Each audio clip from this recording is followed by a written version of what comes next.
अस्सलाम वालेकुम नाज़रीन, धरती टाइम सां गॾु आहियां अब्दुल अज़ीज़ जतोई।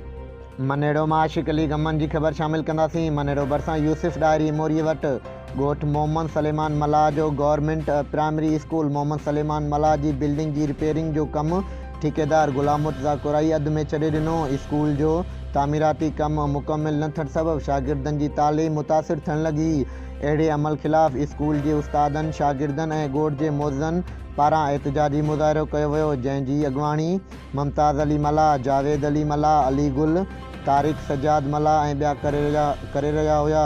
जिथे उन्हनि चयो त असांजो स्कूल 1991 में तामीर थियो, जंहिंजी बिल्डिंग्स ज़बूर बणिजी वई हुई ऐं असां जी अपील ते उन जी तामीरात लाइ सिंध हुकूमत पारां बिल मंज़ूर कयो वियो। उन जो कमु ठेकेदार मुर्तज़ा कुराई खे ॾिनो वियो, जेको मटीरियल लाहिण खां पोइ लापता थी वियो आहे। स्कूल जी तामीरात जो कमु रोलडे जो शिकार थी वियो आहे। हुननि चयो त असां engineer works building Naushahro Firoz सां मुलाक़ात करे ठेकेदार जी अहिड़े अमल जी शिकायत कई, पर हुन चयो त मुक़ररु इंजीनियर बिल्डिंग अब्दुल मजीद मेमून चयो त ठेकेदार खे बजट जारी करे कई वई आहे ऐं राब्तो करण ते ठेकेदार चयो त मूंखे अञा ताईं बजट नाहे मिली।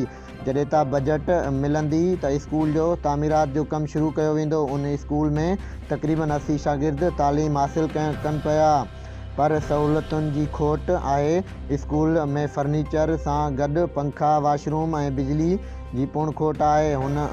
हुननि तालीम खाते जे आला अख़्तियारनि खां मुतालबो कयो त स्कूल में फर्नीचर जी खोट पूरी करे ज़िम्मेवारनि ठेकेदार ख़िलाफ़ क़ानूनी क़दम खणी बिल्डिंग जो कमु जल्द कराए ॾिनो वञे त जीअं शागिर्द आसानी सां तालीम हासिल करे सघनि।